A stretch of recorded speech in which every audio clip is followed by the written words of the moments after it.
dari Jalan Bau Masepe, nomor 423, lantai 2, Kota Parepare. Inilah Radio Mesra 102,8 FM. Telepon 0421 23556, handphone 085 395 350 907. Radio Mesra.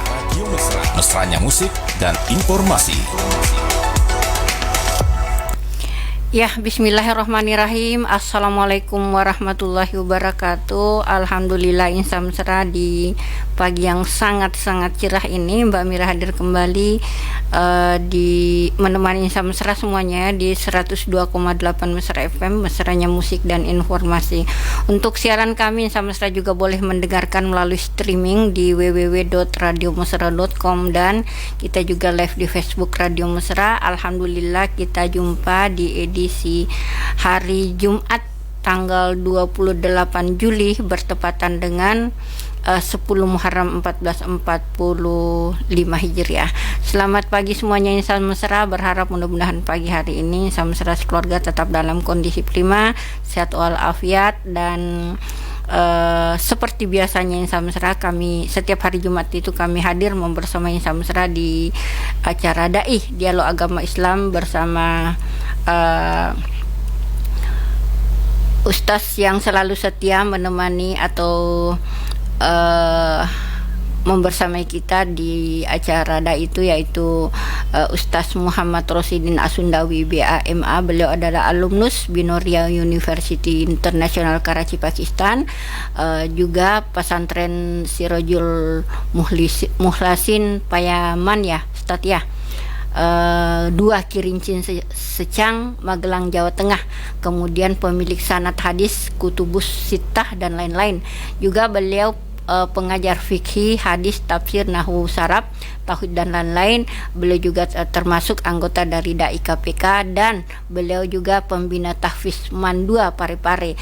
Nah, dan alhamdulillah hari ini sudah hadir di depan saya untuk melanjutkan kembali pembahasan kita yaitu seputar hari ke-10 Muharram atau yang biasa disebut hari Asyura ya, untuk part kedua atau bab bagian kedua. Nah, baik insan mesra, saya mencoba menyapa beliau dulu. Assalamualaikum Ustaz. Waalaikumsalam warahmatullahi wabarakatuh. Ya, apa kabar ini Ustaz? Insyaallah baik-baik saja ya. Oh sebentar, kayaknya saya salah angkat ini. Ya, saya ulang lagi, apa kabar ini Ustaz? Alhamdulillah baik-baik saja, alhamdulillah insyaallah. Iya, kita berharap pendengar kita juga semuanya tetap diberi kesehatan Ustaz ya. Apalagi di hari Asyura ini, mudah-mudahan semuanya sehat, menjalankan aktivitas keseharian dan menjalankan amalan ibadah yang disunahkan hari ini. Ya, kebetulan hari ini Ustaz hari bertepatan dengan hari Jumat ya. Hari Asyura. Ya, baik, kita efisienkan waktu kita. Nanti boleh bertanya ya kalau ada yang ingin dipertanyakan seputar hari Asyura. Kita buka Facebook, kita juga buka layanan telepon 0853 9535 0907. Ya, silahkan Ustaz.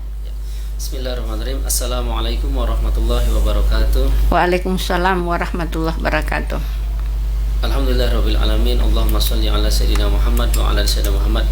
Insan mesra dimanapun berada, semoga kita semua dalam lindungan Allah Subhanahu wa taala, selamat di dunia maupun di akhiratnya Allah Subhanahu wa taala. Segala puji hanya bagi Allah Subhanahu wa taala. Salawat dan salam tetap tercurahkan kepada yang mulia baginda Nabi Muhammad sallallahu alaihi wasallam. Insan mesra dimanapun berada, alhamdulillah bertepatan kita pada Jumat hari ini. Kita berada di Jumat kedua di bulan Muharram. Iya. Karena kita masih dalam momentum Muharram, maka kita pembahasannya masih di seputar Muharram ataupun Asyura. Ya. Sebelum kita memasuki, kita sama-sama beristighfar ataupun bersyahadat juga, bersalawat juga. Kenapa kok kita bersyahadat lagi? Ya, namanya kita pasti kadang ada salah, dosa, dan setiap amalan bisa dihitung kalau kita imannya betul. Imannya betul apabila kita, salah satunya kita yaitu bersyahadat ataupun baca la ilaha illallah Muhammadur Rasulullah, iman kita mantap begitu. Sehingga dalam hadis itu Rasulullah sampaikan, jaddidu imanakum, perbaharulilah iman kalian. Wa kaifa nujaddidu imanana, kata sahabat, bagaimana kami mau memperbaharui iman ya Rasulullah? Aksiru min qouli la ilaha illallah, maka kata Nabi, perbanyaklah ucapan la ilaha illallah. Maka enggak tahu kita mungkin ada satu dosa yang takut dosanya menyebabkan kufur, naudzubillah, takut. Maka kita ulama terdahulu biasanya zikirnya itu Allah ataupun la ilaha illallah ataupun syahadat terus, maka kita sama-sama bersyahadat dulu, kemudian beristighfar, bersalawat. Asyhadu an la ilaha illallah wa asyhadu anna Muhammadar Rasulullah. Allahumma sholli ala sayyidina Muhammad wa ala ali sayyidina Muhammad. Astagfirullahaladzim. Insan mesra dimanapun berada, kita mulai pembahasannya itu tentang seputar Muharram ataupun Asyura di part 2 ataupun bagian kedua. Bismillahirrahmanirrahim. Sebelum kita memasuki, kita mengenal daripada istilah Asyura ataupun Syuro. Biasanya apa sih itu Asyura ataupun Syuro? Kan biasa masyarakat tahu hari Asyura ataupun Syuro, tapi terkadang belum tahu maksudnya apa sih Asyura. Asyura itu apa artinya? Asyura itu apa artinya? Asyura itu apa? Jadi Asyura itu bahasa Arab. Asyura itu secara bahasanya itu maksudnya hari ke-10 di bulan Muharram. Itu Asyura. Kalau dalam secara perhitungan Bapak Ibu insan mesra dimanapun berada, kalau hitungan Indonesia 1, 2, 3 itu bahasa Inggrisnya 1, 2, 3, 4, 5 dan seterusnya. Bahasa Arabnya pun wahidun, itsnaini, tsalatsun, arba'atun dan seterusnya. Tapi kalau kita mau mengucapkan yang pertama, yang kedua, yang ketiga dan seterusnya, itu bahasa Inggrisnya pun bukan 1, 2, 3 bukan, tapi first, second, third dan seterusnya. Bahasa Arabnya pun kalau mau menyebutkan yang pertama, yang kedua, yang ketiga, bukan wahidun, itsnaini, tsalatsun, bukan. Tapi kalau mau menyebutkan yang pertama, yang kedua, yang ketiga dan seterusnya, itu al-wahidu, ats-tsaniyu, ats-tsalitsu, ar-rabiu, sampai nanti jatuh yang ke-10 itu al-asyiru. Maksudnya yang ke-10. Asyura itu Syura itu maksudnya hari yang ke-10 di bulan Muharram, maksudnya seperti itu. Kemudian amalan-amalan di bulan Muharram di antaranya apa saja? Kemarin sudah dibacakan juga hadisnya, kita ulang lagi, yaitu hadis riwayat Imam Muslim nomor hadis 1163, 1164, 1165 an Abi Hurairah radhiyallahu anhu qala, dari sahabat Sayyidina Abu Hurairah radhiyallahu anhu, beliau mengatakan qala Rasulullah SAW bersabda, afdhalus siyami, sepaling utamanya berpuasa ba'da Ramadan, setelah puasa Ramadan, syahrullahi, yaitu di bulannya Allah, al-Muharram, yaitu di bulan Muharram. Jadi seutama-utamanya puasa setelah puasa Ramadan yaitu puasa di bulan Muharram. Terserah, ini hadis ini masih global, maksudnya tidak ada penentuan harinya, terserah mau di 1 Muharram ke 2 Muharram ke 3 Muharram atau ke berapapun. Tapi nanti ada hadis lagi yang menentukan waktunya, menentukan harinya. Wa afdhalus sholati, dan seutama-utamanya salat ba'dal faridatis, setelah salat 5 waktu, sholatul laili, salat di malam hari. Seperti itu. Kemudian setelah itu kita masuk ke pembahasan tentang puasa yang ditentukan harinya. Kapan waktunya? Maka dalam hadis riwayat Imam Muslim nomor hadis 1133 atau 1134, 1135, nah itu dan seterusnya, sampai ke 6, 1136. Nah itu pembahasannya. Dalam hadis juga riwayat Imam Bukhari nomor hadis 2000 sampai 2007, yaitu ada penentuan harinya, itu di hari ke-10 bulan Muharram atau hari Asyura. Hadisnya kami bacakan. An Ibnu Abbas radhiyallahu anhu, dari sahabat Sayyidina Ibnu Abbas radhiyallahu anhu. Sayyidina Ibnu Abbas adalah salah satu pamannya Nabi sallallahu alaihi wasallam, dan Sayyidina Ibnu Abbas itu adalah salah ahli tafsirnya di zaman sahabat. Jadi ahli tafsirnya di zaman sahabat. Beliau sampaikan, beliau mengatakan, qadima Nabi sallallahu alaihi wasallam al-Madinata, ketika Nabi sallallahu alaihi wasallam sampai ke Madinah, wa faru'a al-yahuda tasumu yauma asyura, mendapati Rasulullah mendapati orang Yahudi di hari Asyura, hari ke-10 bulan Muharram, pada puasa. Nah, maka Nabi bertanya kepada orang Yahudi Bani Israel, pada orang mereka, mahadha, hari apa ini? Gerangan apa? Hari apa ini? Kok kalian pada puasa? Maka mereka menjawab, hadza yaumun sholihun, ini hari yang mulia, hari yang baik, hari yang agung, hari yang istimewa.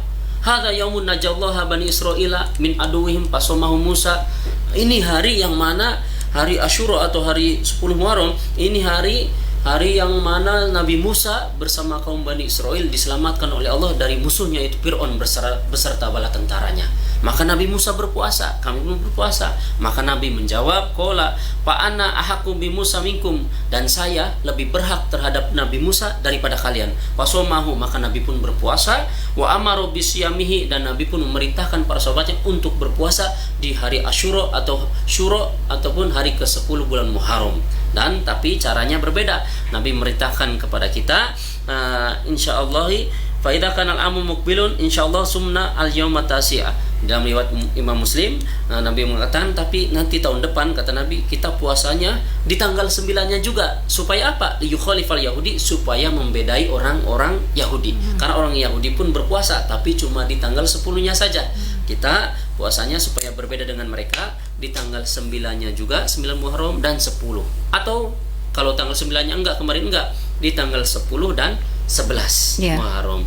Kemarin tanggal 9, bagi yang kemarin belum sempat sekarang puasa, kalau bisa besok puasa juga. Lanjut lagi. Tapi Ustaz, bagaimana kalau saya cuma satu saja di tanggal 10-nya saja, tanggal 10 Muharramnya saja? Ya memang jatuhnya tidak haram, tidak mengapa. Tapi anjuran Nabi kalau bisa membedai orang Yahudi, kalau bisa di tanggal 9 dan 10 atau 10 dan 11. Iya. Seperti itu. Malah kemarin Pak Ustadz sempat ada pendengar kita yang kebetulan dia mendengarkan penjelasan Ustadz Jumat kemarin. Kemudian malamnya dia sempat mau WA saya, katanya begini, jadi Mbak Mira besok sudah puasa? Saya bilang iya, besok puasa hari Kamis dan insya Allah hari Jumat, lanjut hari Jumat. Terus dijawab apa nggak boleh saya pikir katanya penjelasannya Pak Ustadz itu bisa dipilih hari Sabtu hari Kamis aja atau hari Jumat aja. Saya bilang menurut Pak Ustadz itu harusnya anjurannya Nabi itu 2 hari. Ini untuk membedakan Ustadz ya. Tapi baru saja Ustadz menyampaikan lagi bahwa kalau misalkan tidak bisa 2 hari ya hari bisa ya. Hari ke-10 Muharramnya. Begitu. Memang anjurannya Nabi itu 2 hari. Membedai orang Yahudi 2 hari, 9 dan 10 atau 10 11. Tapi andaikan ada orang cuma 10 saja, tidak mengapa, tidak haram jatuhnya. Tidak haram. Bagusnya itu berbeda dengan Yahudi 2 hari. Iya. Gitu. Ada yang membedakan antara puasa kita dengan puasa Yahudi di hari. Iya. Ustadz, sebelum kita lanjut, sepertinya ada yang pakai teleponnya. Saya coba terima ya. Iya, halo. Halo. Halo. Ya. Ya, assalamualaikum warahmatullahi wabarakatuh. Waalaikumsalam warahmatullahi wabarakatuh.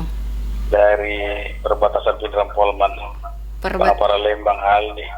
Oh Pak Aldi, iya lama baru juga, menelpon lagi ya, nih Pak Aldi. Saya menonton juga di sosial media. Iya. Jadi siapa nama narasumbernya?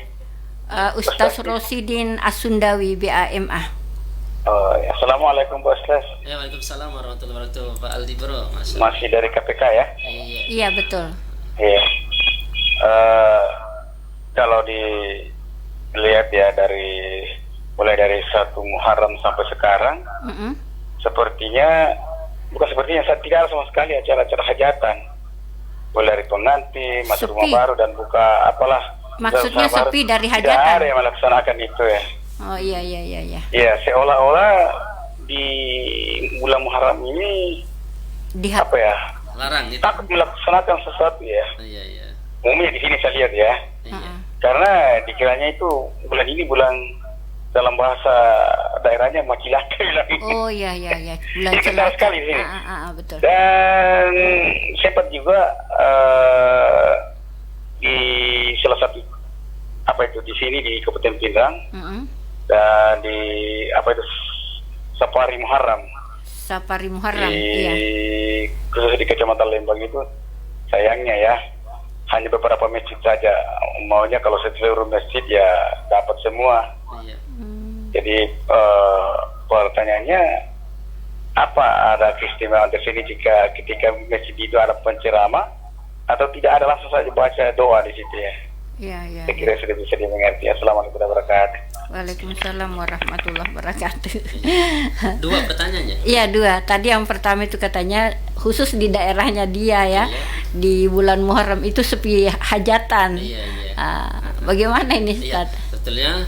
Jadi ya terkadang di beberapa daerah mereka menganggap bahwasanya ketika sudah masuk bulan Muharram mereka nggak boleh inilah, nggak boleh itulah, nggak boleh. Alasannya pamali, pamali dan seterusnya. Tapi secara hukum Bapak Ibu dimanapun berada, dalam bulan Muharram itu yang dilarang itu cuma berperang saja. Tidak berperang. Salah satu bulan yang diharamkan Syahrullah itu bulan-bulannya Allah itu bulan Muharram. Ketika zaman Nabi pun, zaman para sahabat itu ketika tadinya biasa berperang di bulan yang lain, tapi pas sudah masuk bulan Muharram tidak boleh sama sekali berperang. Apapun itu. Maka ini larangannya cuma untuk tidak boleh berperang saja. Adapun untuk melakukan apapun yang lainnya selain itu boleh semua. Dalam Islam hari itu baik semuanya, kecuali hari yang untuk digunakan maksiat tidak ada keberkahan bagi dia. Tapi kalau untuk kebaikan, selama itu kebaikan pasti ada keberkahan. Termasuk bulan semuanya baik, Ustadz ya. Kecuali untuk digunakan yang maksiat, tidak maksiat dan serius, maka kecelakaan bagi dia. Seperti itu. Iya, terus yang kedua tadi pertanyaannya. Biasanya katanya di daerah begitu kalau masuk bulan Muharram itu ada safari Muharram. Biasanya safari Muharram itu Ustadz diundang atau datang Ustadz dari masjid ke masjid untuk ceramah atau untuk sekedar berdoa saja. Bagaimana ini Ustadz? Ya, bahwa safari Muharram bagus juga. Safari Muharram kan safari itu artinya berjalan, maksudnya apa ya? Kayak dari sini ke sana, dari sini ke sana seperti itu. Kemudian Muharram berarti mensyiarkan bahwasanya itu sudah memasuki bulan Muharram, yang mana dalam Islam pun kita dianjurkan untuk menyiarkan momentum Islami. Momentum Islami itu salah satunya di bulan Muharram. Muharram itu kan bulan yang mana awal mula tahun Islam, awal mula tahun Hijriah. Kemudian apalagi ada anjurannya kita untuk melaksanakan berpuasa baik di tanggal 1-nya sampai selanjutnya ataupun pas di tanggal 10 Muharramnya, hari ke-10 di bulan Muharram atau hari Asyura. Maka kalau bisa nanti ada langsung doa pun bisa, dan lebih bagus lagi dijelaskan tentang hukum-hukum di bulan Muharram berdasarkan sesuai hadis, sesuai dalil fikih, supaya umat jadi tahu. Kan sudah jauh-jauh para ulama itu menuliskan di dalam kitab-kitabnya. Kitab juga kan aslinya dari Nabi. Nabi cuma menyampaikan, kemudian para ulama menulis, para sahabat turun-temurun sampai ke bawahnya itu membukukan supaya ilmu tersebut tidak hilang. Seperti itu. Maka kalau bisa ada tausiahnya tentang masalah menjelaskan tentang seputar Muharram. Iya, tapi tidak apa-apa barangkali. Juga tadi ada pertanyaannya Pak Aldi. Kalau misalkan hanya doa bersama saja tidak apa-apa ya? Tidak apa-apa. Kan itu sebagai tanda syukuran seperti Nabi Nuh alaihissalam itu. Nabi Nuh sama makan-makan kemudian doa bersama seperti itu. Terima kasih untuk jawabannya Pak Ustadz. Mudah-mudahan Pak Aldi juga sudah merasa puas dengan jawaban Pak Ustadz. Ini kita mencoba menyapa dulu ya Ustadz, teman-teman yang sudah gabung di Facebook. Pertama, yang paling atas tadi mana? Yang paling atas ini yang paling di atas ini ya. Pertama, Tika Putri Ramadhani. Assalamualaikum Ustadz. Apa hikmah diwajibkan berpuasa pada puasa Asyura, dan apa uzur yang membolehkan berbuka puasa pada puasa Asyura? Itu terus ini kayaknya masih berlanjut. Bagaimana hukum seorang musafir yang merasa berat untuk berpuasa pada bulan Muharram? Bismillahirrahmanirrahim. Assalamualaikum warahmatullahi wabarakatuh. Pak Ustaz, waalaikumsalam warahmatullahi wabarakatuh. Kak Atika Putri Ramadhani, Ustaz, apa hikmah bukan diwajibkan ya? Iya, bukan diwajibkan. Mungkin salah tulis, tidak mengapa. Apa hikmahnya dianjurkan kita untuk disunahkan untuk berpuasa di bulan Muharram atau hari Asyura? Itu mana itu terhalang lagi catnya? Coba. Apa uzur yang membolehkan berbuka puasa pada puasa Asyura? Yang atas dulu tidak terlihat, ini ada penghalang apa ya? Enggak ada. Oh ya ada. Iya. Apa hikmah diwajibkan disunahkan untuk berpuasa pada puasa Asyura? Hikmahnya diantaranya yaitu kan asal muasal Asyura itu ketika Nabi Nuh ketika terjadi banjir bandang itu kan Nabi Nuh kemudian kapalnya itu sudah selesai dari banjir bandang, bersandar di Bukit Jud. Maka banjir bandang sudah selesai, kemudian Nabi Nuh memerintahkan orang-orang yang ada di kapal itu untuk mengumpulkan sisa perbekalan makanan. Maka setelah itu walaupun sedikit tapi mengenyangkan semuanya itu karena ada keberkahan. Itu kata Nabi Nuh, bakodahan itu misalnya mari makan semuanya ini karena kita sudah diselamatkan dari banjir bandang ini sebagai tanda syukurannya. Dan ini mengajarkan kepada kita bahwasanya ajaran Islam pun masih ada hubungannya dengan Nabi Musa. Seperti itu. Apa uzur yang membolehkan berbuka puasa pada puasa Asyura? Uzurnya itu puasa yang lain pun sama, itu puasa sunnah, puasa itu kalau memang ada uzur seperti sakit yang memang betul sakit, maka boleh tidak puasa. Bahkan andaikan pun tidak ada uzur, kalau tidak mau berpuasa tidak mengapa, karena puasa Asyura sunnah. Nabi menganjurkan, Nabi menyarankan kepada kita untuk melakukannya, untuk melaksanakannya, berpuasa di hari Asyura, seperti itu. Jadi terjawab juga dengan pertanyaan yang kedua ini dari Atika, bagaimana hukum seorang musafir yang merasa berat untuk berpuasa pada bulan kalau Ramadan? berapa umpama berat, kita ada halangan, mungkin capek apa, ya boleh. Tapi kalau kita mau ambil pahala, ya memang namanya puasa kan pasti banyak orang melihat melihat ini pasti kita tergiur. Tapi kalau kita lihat pahala, kesempatan itu, karena dalam hadis riwayat Imam Muslim, yukaffiru sanatil madiyah, dalam riwayat Imam Muslim, pahala puasa di Asyura atau hari ke-10 Muharram menghapuskan dosa 1 tahun yang lalu, seperti itu. Tapi bagi yang berhalangan silahkan tidak puasa pun tidak mengapa. Tapi sudah dapat niat pahalanya karena dia niat berpuasa Muharram. Dari Rosmini Mini, assalamualaikum Ustaz, selamat pagi. Ya, terima kasih untuk Rosmini. Saya terima dulu teleponnya masuk Ustaz ya. Halo. Waalaikumsalam warahmatullahi wabarakatuh. Waalaikumsalam warahmatullahi wabarakatuh, dengan Ibu Handayani. Waalaikumsalam warahmatullahi wabarakatuh. Iya, alhamdulillah Bu Haji. Iya, tidak pernah menelpon Bu. Iya. Radio. Iya. Ini karena ada kesibukan pada jam. Iya. Iya. Jadi ini saya masuk. Pernah satu kali saya melenceng dari Asyura Ustaz, karena ini saya sangat penting bagi saya. Mau bertanya, ini pernah kami dengar bahwa orang yang berwuduk di dalam kamar mandi itu wuduknya tidak sah. Berwuduk di dalam kamar mandi? Iya. Dalam toilet. Iya.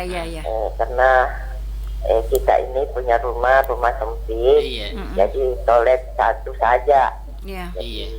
Saya kok bertanya, apakah benar itu tidak sah wudu? Dan kedua, ini kalau kita tidak berwuduk di dalam kamar mandi, air kan tidak ada, air tidak mengalir, jadi kita cuma berwuduk di tempat itu. Jadi kalau air yang tertinggal di kamar mandi itu kita pakai berwuduk, apakah itu merusak wuduk kita untuk sholat fardu? Maksudnya air yang di bak itu? Air yang di bak. Ya, dipakai berwuduk. Bagaimana kalau tidak mengalir air seperti kalau ini? tidak mengalir airnya. Belum mengalir.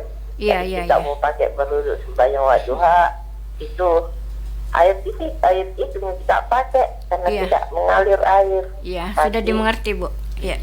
Assalamualaikum warahmatullahi wabarakatuh. Waalaikumsalam warahmatullahi wabarakatuh. Jadi langsung aja ya. Iya. Jadi Ibu Haji tersebut bertanya karena Ibu Haji tersebut pernah mendengar kalau wudhu di kamar mandi tidak sah. Sebetulnya bagaimana? Jadi salah satu kesunahan berwudhu atau kemakruhan berwudhu, kalau umpama kita berwudhu di kamar mandi sah, boleh, tapi makruh saja. Nah, cuma hati-hati kalau memang di kamar mandi itu ada WC, takut air yang di WC itu memercik kepada kita. Keciprat, tidak batal wudhunya, cuma disiram lagi. Kalau air yang di lobangan WC itu memercik kepada kita, yang kena percikan air WC tersebut disiram aja, udah selesai. Kemudian bolehkah kita umpama berwudu berwudu dari air yang di bak WC tersebut? Kalau di air bak WC tersebut tidak ada najisnya boleh, tapi kalau ada najisnya tidak sah wudunya. Nah, kalau baknya lebih daripada 2 kula dalam hukum, 2 kula itu 60 kali 60 ataupun 217 liter, itu baik terkena najis ataupun bangke tikus, bangke anjing, bangke apa di dalamnya ada kotoran cicak, kotoran tikus dan sejenisnya, air tersebut tetap suci selama 3 sifat airnya tidak berubah rasanya, warnanya, baunya, maka tetap suci. Maka beruntung kalau baknya besar. Tapi kalau baknya kecil yang di bawah 2 kula, di bawah 60 kali 60, di bawah 217 liter, itu kalau terciprati air yang di lubangan WC ke situ ataupun terjatuhi cicak ke situ, walaupun airnya tidak berubah warnanya, rasanya, bau, masih bening karena air tersebut terhukumi volumenya sedikit di bawah 2 kula, air tersebut sudah najis. Tapi selama kelihatannya nggak ada najis ini, kelihatannya nggak ada cicak, nggak terkena, boleh wudhu di situ ambil. Yang penting ambil pakai gayung kah, pakai apa. Tapi setelah itu ketika berwudhu, percikan basuhan pertama jangan masuk ke situ. Karena kalau basuhan pertama untuk wajib, basuhan pertama untuk wajib itu kalau jatuh ke bak yang kurang dari 2 kula, memustakmalkan. Artinya membuat air tersebut tidak bisa untuk bersuci lagi. Oh begitu. Ini yang pertama, Ustaz. Maksudnya kalau percikan yang kedua, basuhan kalau basuhan pertama. kedua, ketiga tidak mengapa. Oh, Karena tidak basuhan mengapa. kedua dan ketiga kan itu sunnah dalam wudu. Basuhan wajib itu kalau percikannya jatuh kepada air yang sedikit, memustakmalkan. Oh iya. Seperti itu. Ustadz, kita berlanjut dulu ya ke pertanyaan selanjutnya dari Ramadan Aldibro. Terima kasih mendengarkan mesra di Pengaparang sana. Selanjutnya ada Ramadaniku. Assalamualaikum Ustadz. Kenapa pada bulan Muharram banyak yang beli semacam timba, jarum? Apakah itu diharuskan atau bagaimana? Pertanyaan, terima kasih Ramadaniku. Selanjutnya Esti Kuswandari, pertanyaannya mau tanya Ustadz, mana utama sedekah ke masjid atau kasih ke pengemis di jalan? Iya, saya terima dulu teleponnya masuk Ustadz ya. Ini kayaknya ada yang pakai. Halo, assalamualaikum warahmatullahi wabarakatuh. Waalaikumsalam warahmatullahi wabarakatuh. Dengan Pak Chandra. Ya. Ya, di begini Pak Ustaz ya. Ini mengenai 10 Muharram. Apa namanya? Ini ada dua ini yang mengatakan hari ini hari ke-9, ada yang mengatakan ini hari 10. Besok hari 10, baru ini yang 9. Yang mana? Bagaimana kalau kita misalnya puasa, kan kita puasa hari 11. Tapi kita berbahasa karena katanya hari ini 10, ternyata besok baru 10. Nah itu saya bertanya ke Pak Ustaz, bagaimana nih, karena ada 9, 10. Iya. Kalau yang 9 itu namanya puasa apa namanya Pak Ustaz? Tasua ya. Iya, hari ke-9 Muharram. Ternyata bagaimana kalau ternyata saya berpuasa hari ini saja, karena saya sudah meyakini bahwa ini 10. Tapi ternyata baru hari Tasua itu, puasa itu. Nah, kalau ternyata besok baru 10, ya yang bagaimana ini ceritanya Pak Ustaz? Iya. Mohon penjelasannya Pak Ustaz. Terima kasih. Assalamualaikum. Waalaikumsalam warahmatullahi wabarakatuh. Ya, yang lewat telepon dulu atau yang lewat chat dulu? Kita jawab dulu pertanyaan dari ini di Facebook Pak Ustaz. Oh iya, siap. Yang pertama, kenapa kok bulan Muharram ada yang beli peralatan itu ya? Iya betul. Ember dan sejenis bagaimana?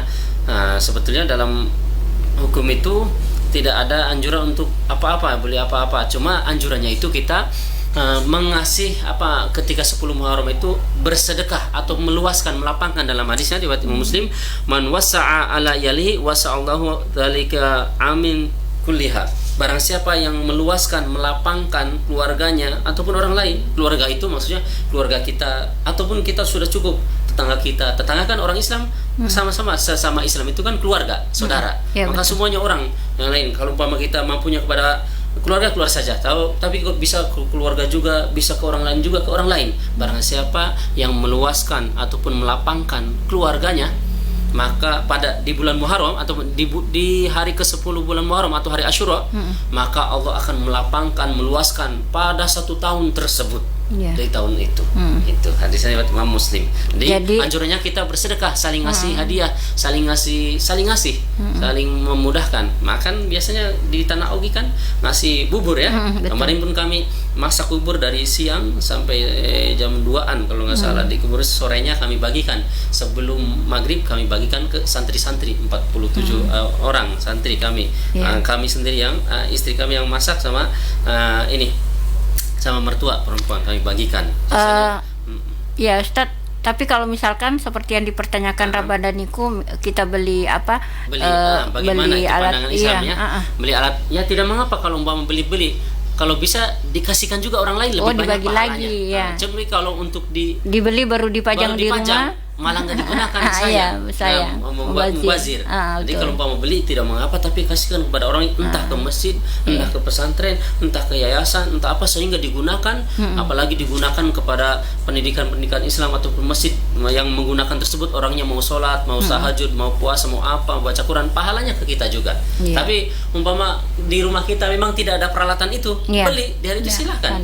Yang jelas kalau di hari Asyura ataupun hari ke-10 bulan Muharram, anjurannya, kesunahnya itu kita saling ngasih hadiah, saling ngasih sedekah, apapun itu. Maka kalau barang siapa yang ngasih sedekah ataupun hadiah ataupun memudahkan kepada keluarga ataupun orang lain di hari ke-10 bulan Muharram, maka Allah akan meluaskan, melapangkan pada 1 tahun tersebut. Iya. Hadisnya. Nah, Bu Esti Kuswardani nih, mana utama sedekah ke masjid atau kasih pengemis di jalan? Sebetulnya dua-duanya utama semua.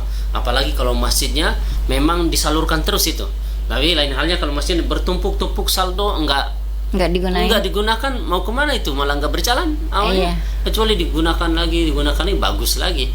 Ke masjid juga bagus, ke orang miskin juga bagus, dilihat juga kalau orang miskin ini memang betul membutuhkan. Apalagi kalau orang miskin pasti langsung digunakan lebih ini lagi. Coba kalau dikasih orang miskin walaupun sedikit, pasti mereka merasa bahagia sekali, syukur dengan sangat. Dia berpahala sekali. Apalagi langsung doakan, ya Allah semoga engkau rezekinya bertambah apa semua. Siapa tahu dengan bertepatan yang Allah kehendaki, pasti doanya dijabah. Ke masjid juga bagus. Apalagi kalau masjidnya memang digunakan untuk fasilitas kemakmuran masjid. Kemakmuran masjid itu apa? Kemakmuran masjid untuk bangunan, untuk keperluan masjid, untuk penceramahnya kah, ataupun yang membawa kajiannya, pengajian apa. Kan itu pun dalam rangka memakmurkan masjid. Jangan sampai ini para pengurus masjid, ini kalau uang masjid berarti untuk masjid saja, enggak digunakan untuk para yang ngisi di masjid semua. Orang yang ngisi di masjid itu, mereka ustadz itu mau mempatok mahalullah, enggak mau mempatok. Tapi kita yang ini harusnya memikirkan bagaimana supaya para penceramah ataupun pendakwah supaya tetap istiqomah di dalam menyampaikan ilmunya. Aturan di kasih inilah maksudnya tanda terima kasih supaya mereka tetap istiqomah. Seperti itu. Tadi pertanyaannya Pak Chandra di Batu Lapak Pinrang itu mengenai hari Asyura. Ada bagaimana kalau misalkan saya beda hari Bapak. Sekarang dia menyangkanya hari ini sudah 10 Muharram. Ada yang mengatakan ternyata 9. Bagaimana? Kalau kita yakinnya sudah sekarang hari tanggal 10 Muharram, berarti tanggal 10. Kemarin hari tanggal 9, besok tanggal 11. Bagi orang yang meyakininya hari ini hari tanggal 9, ya silahkan perhitungan dia. Bahkan dalam kitab Niyatul Zain juga, maka kita boleh mempercayai, maksudnya yang mengerti perhitungan. Perhitungan itu apa? Perhitungan dalam Islam kan, perhitungan Islam boleh menggunakan hisab itu perhitungan. Sekarang kan kalender itu perhitungan. Mau Ru'yatul Hilal silahkan, mau perhitungan. Kalau kita bagi orang yang awam, kan kita tidak tahu nih. Tinggal ikut saja, yang mengerti hisab siapa. Kan itu kalender itu juga kan sudah diperhitungan, dihisabkan. Kita percaya pada kalender juga ataupun ikut dengan perhitungan kalender, itu pun ikut dalam hukum Islam sama saja. Ataupun bagi yang percaya sekarang tanggal 9, ya silahkan bagi yang percaya. Seperti itu. Ustaz, ada titipan pertanyaan ini. Di kampung saya setiap menjelang 10 Muharram itu ada tradisi yang dinamakan simaan. Di mana simaan ini dikerjakan di masjid-masjid, kemudian para penghafidz baca setiap juz satu hafidz sampai 30. Kemudian di depannya sampai ribuan botol-botol air minum, katanya untuk pengobatan. Bagaimana nih, Ustaz? Memang ada yang namanya simaan itu, Ustaz? Simaan itu menyimak hafalan yang sudah memang hafal, disimak. Yang di depan membaca tanpa melihat, kemudian yang lain menyimak. Salah enggaknya, betul enggaknya, kalau ada yang salah yang mana ditegur, seperti itu.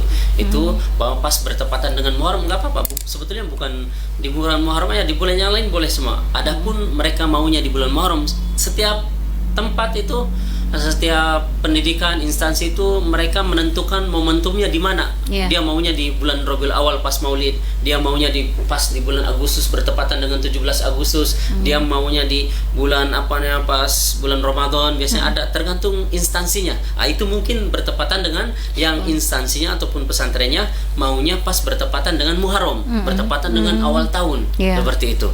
Maka bagaimana kalau kita musimaan ataupun baca Al-Quran di depannya ada air botol, karena dalam hadis pun Al-Fatihah ataupun Bismillahirrahmanirrahim ataupun Al-Fatihah itu min kulli dawain. Al-Fatihah itu untuk segala macam penyembuhan segala penyakit. Pasti kita baca Al-Quran, baca apa, kalau dalam depannya itu ada air insya Allah ada keberkahannya. Karena yang namanya keberkahan tidak bisa diceritakan. Insya Allah ada keberkahannya. Itu kalau kita membacakan ketika sakit, ketika bacakan dulu Al-Fatihah di air kita diminum, ataupun anak kita sakit dielus-elus, ditiupkan, baca sholawat, baca Al-Fatihah, kemudian airnya juga sebelum diminum dibacakan Al-Fatihah, insya Allah ada keberkahan.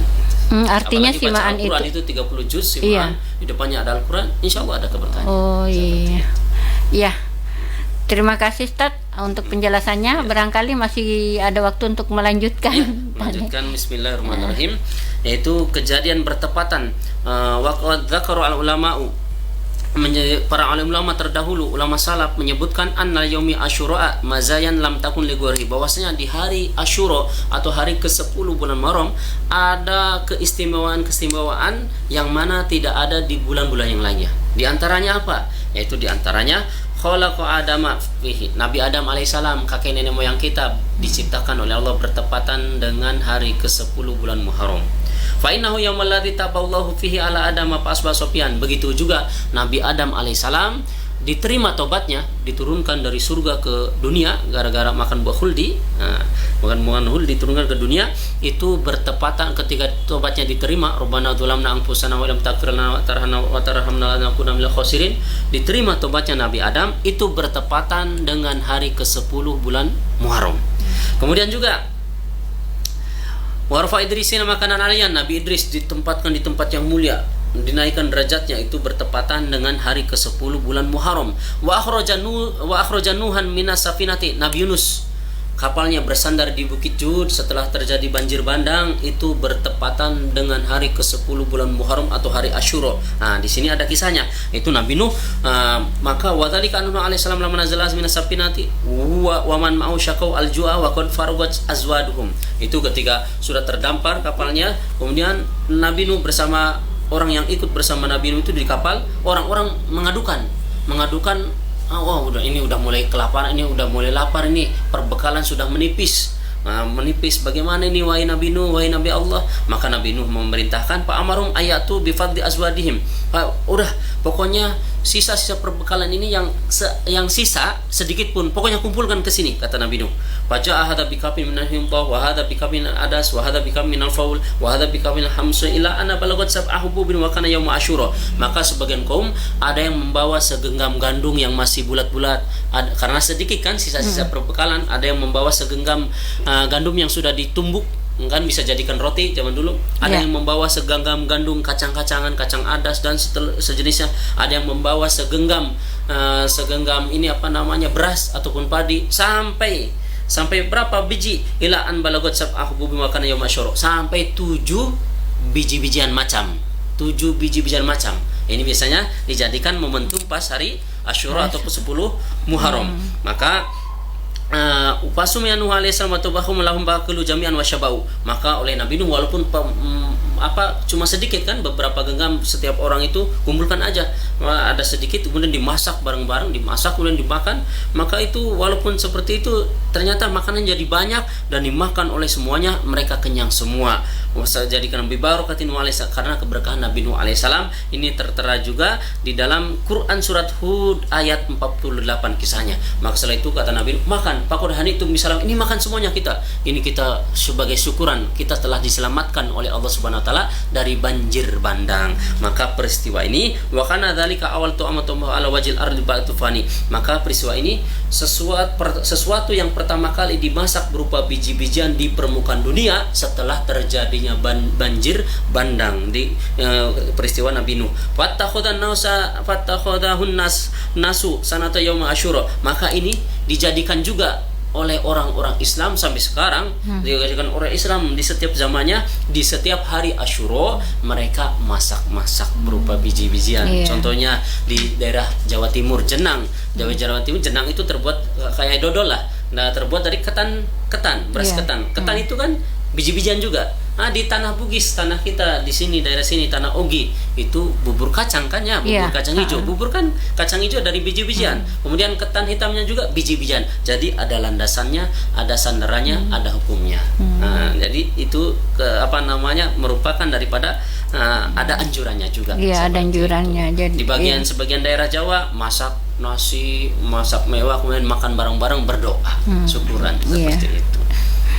Kemudian juga masih ada juga yaitu walida Ibrahim alaihissalam. Nabi Ibrahim dilahirkan oleh Allah di kepenukan bumi bertepatan dengan hari ke-10 bulan Muharram atau hari Asyura. Wa naja Ibrahim mimma aminan nari. Nabi Ibrahim selamat dari kobaran api yang begitu menyala-nyala oleh Raja Namrud. Itu kejadiannya bertepatan dengan hari ke-10 bulan Muharram. Itu karena saking kobarannya banyak, Nabi Ibrahim ketika dilemparkan ke kobaran apinya bukan dengan orang banyak, tapi karena Raja Namrud memerintahkan semua bala tentaranya itu untuk mengumpulkan kayu-kayu semuanya, pohon-pohon, kemudian dibakar sehingga apinya banyak, lebar, berkobar-kobar.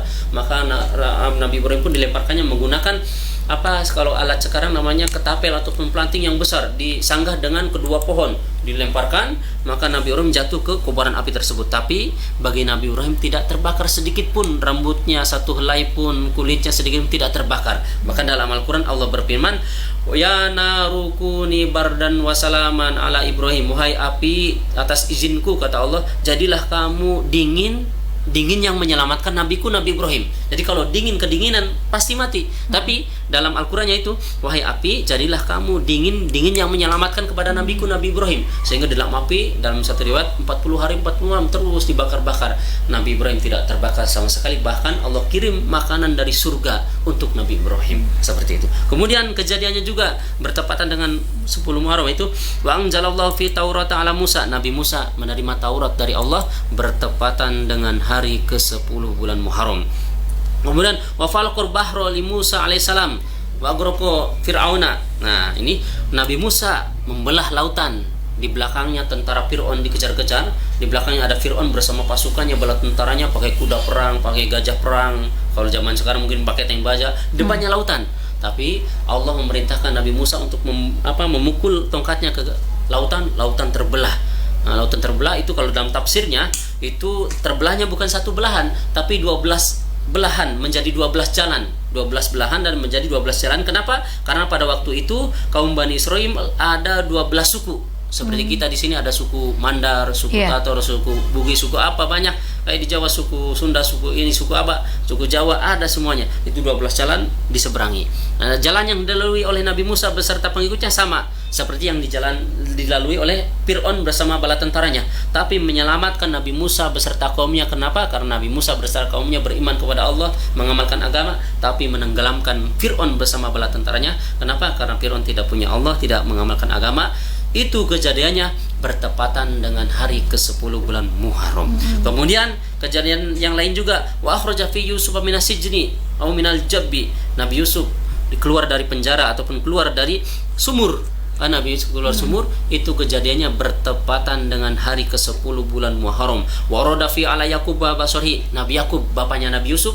Kan Nabi Yakub ketika Nabi Yusufnya dikabarkan oleh anak-anak yang lainnya, oleh saudaranya Nabi Yusuf, dimakan hewan buas padahal darah ayam di lemuri, maka Nabi Yusuf menangis terus sampai buta. Ini penglihatannya Nabi Yakub dikembalikan oleh Allah sehingga bisa melihat lagi bertepatan dengan hari ke-10 bulan Muharram. Wa fihi kashfud dur'an Ayyuba alaihissalam. Nabi Ayub dihilangkan dari kesempitannya, dihilangkan dari kesusahannya, itu bertepatan dengan hari ke-10 bulan Muharram atau hari Asyura. Ini Nabi Ayub salah satu cobaannya diantaranya yaitu penyakit yang apa ya? Nabi Ayub itu penyakit, kalau kita penyakit kulit, penyakit korengan seperti itu. Nah, itu bahkan keluarganya mengusir, anak istri mengusir, jangan tinggal di rumah. Orang kampungnya pun mengusir, suruh mengasingkan diri. Maka Nabi Ayub itu ketika mau mandi, karena ada Nabi Ayub apa Nabi? Siapa tadi? Nabi Ayub ya, kalau tadi Nabi Yakub. Nabi Ayub itu ketika mau mandi, karena korengnya itu ada ulat-ulatnya. Ulatnya ditaruh dulu di bebatuan, setelah itu mandi. Setelah mandi mau naik, ulatnya ditaruh di koreng lagi. Itu Nabi ya, mulia Nabi Yakub, Nabi Ayub, masya Allah. Wa fihi akhraja Yunus min batil huti. Nabi Yunus keluar dari perut ikan besar.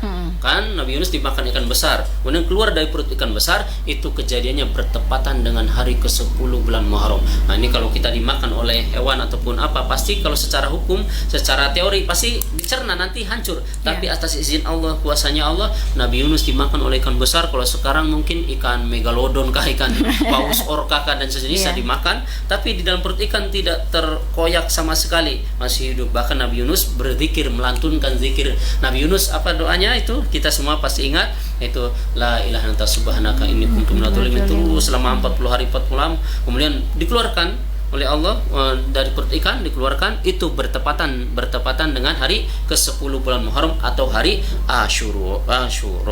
Kemudian wa fihi a'tadha al-mulka li Sulaiman alaihissalam. Nabi Sulaiman diberikan kerajaan yang begitu megah, begitu mewah.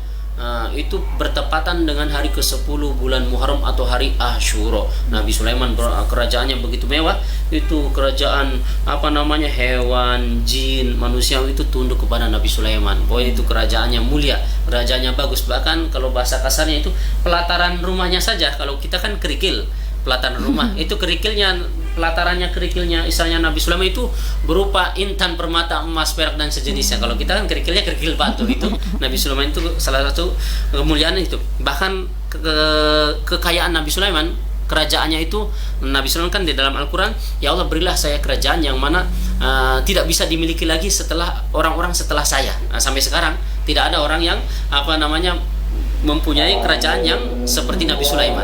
Jadi saking mulia Nabi Sulaiman, bisa berbicara kepada jin, kepada syaitan, kepada angin, kepada hewan, bisa semuanya. Itu mulia Nabi Sulaiman. Kemudian wa huwa awwal yauma khalaqallahu fid dunya. Dunia awal mula diciptakan bertepatan dengan hari ke-10 bulan Muharram. Wa awal yauma nazala fi al-matar minas sama'i yaum Asyura. Awal mula hujan diturunkan dari langit ke dunia, ke permukaan dunia, itu bertepatan dengan hari ke-10 bulan Muharram atau hari Asyura.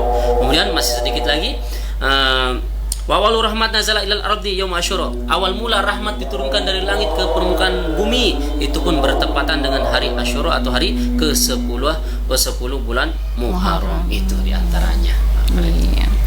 Ya, ternyata banyak sekali kejadian-kejadian yang seperti di luar nalar, Ustaz, ya. Di hari ke-10 Muharram ini, ya. Dan cuman tadi saya ingin bertanya sebenarnya, Ustaz, kalau di zaman Rasulullah, apakah ada kejadian di 10 Muharram itu? Tidak ada, itu tidak diterangkan di sini, tidak ada. Sebelumnya saja ada seperti itu. Iya. Kemudian ada satu amalan, kita amalan satu saja. Imam Al-Azuri mengatakan, innaman qala yaum Asyura, barang siapa yang mengucapkan zikir ini di pada hari ke-10 bulan Muharram atau hari Asyura, hasbiyallahu wa ni'mal wakil, ni'mal maula wa ni'man nasir. Hasbiyallahu wa ni'mal wakil, ni'mal maula wa ni'man nasir. Sebanyak berapa? 70 marrah, sebanyak 70 kali. Kafahullahu ta'ala syarra dzalika am, maka Allah akan mencukupkan pada tahun tersebut 1 tahun. Seperti itu, 70 kali menurut Imam Azhuri. Subhanallah. Iya. Sayang sekali Ustaz, kita sudah di pukul 11 lewat ini kayaknya. Iya. Menarik sekali pembahasan kita hari ini, ya, perihal 10 Muharram, atau biasa disebut dengan hari Asyura, hari ke-10 Muharram, ya.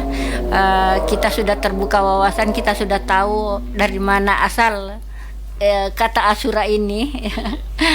Dan saya juga ucapkan terima kasih untuk semua pendengar yang sudah gabung di Facebook kita, yang sudah gabung di layanan telepon kita, terkhusus kepada Ustadz. Terima kasih untuk ilmunya. Insya Allah ada manfaatnya bagi kita semuanya.